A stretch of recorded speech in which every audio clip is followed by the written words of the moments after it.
Hello and welcome to Otherworldly Encounters. Today we have an amazing story that comes to us from Henry.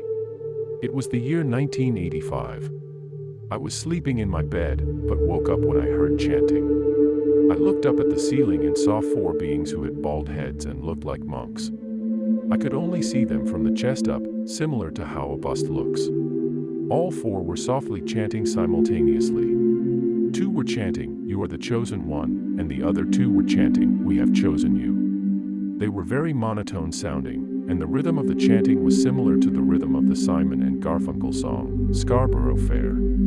I could hear them chanting, but their mouths never moved. It was as if they were communicating with me telepathically. They said they had to take me somewhere.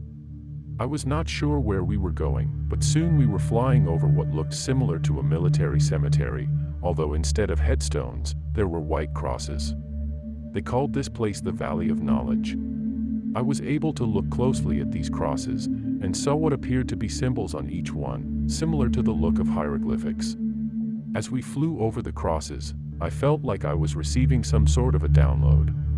It was as if each cross contained billions of terabytes of data, and the data was being downloaded into my brain. Each cross seemed to contain different types of knowledge. One contained information relating to the origin of humans and how they were created. Another was filled with knowledge about different religions.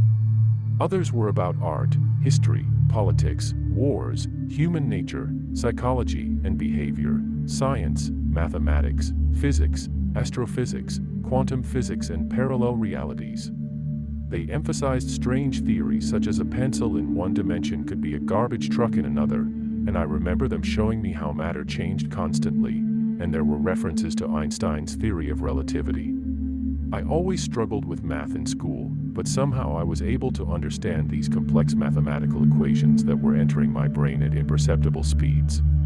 It was like I had a USB port installed into my head and someone attached a cord from a computer and downloaded all of these files and codes directly into my brain, similar to how the characters in the movie The Matrix got their information.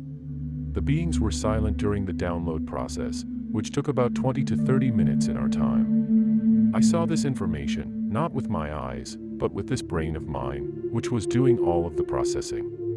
Once the download was complete, I was shown how all of this information linked together in a 3D reality and then how it related to other dimensions and parallel realities.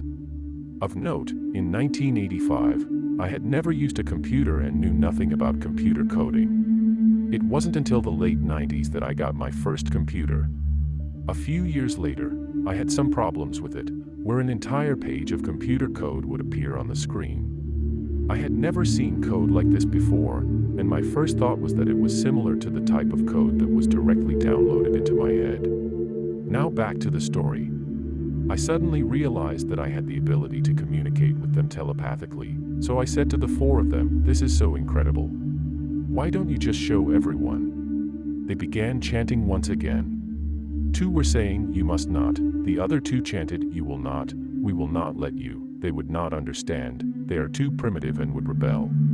They said I wouldn't have access to the download until they gave it to me, because I wouldn't understand it in 3D reality, and neither would others. Their words were, "You will know it when you see it." They went on to say that there would be a great war, and this war would be the final war on Earth. Its purpose was to end all wars, and that it had to happen for the good of mankind. I was told I would not remember the details of this war. They showed me the war from above the earth, with tanks firing off shells from their cannons and lots of fire and explosions. It was possibly a vision of World War III. I explained to them that it would be difficult for me to keep this information to myself. At that point, they became insistent once again that I was forbidden to do so, and would not be able to do so. The chanting slowly faded away, and then I found myself back in my bed, shocked and confused.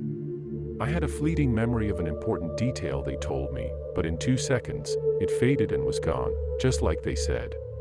And that is my story, which I attest to be 100% true, and have reported in good faith to the best of my memory and abilities.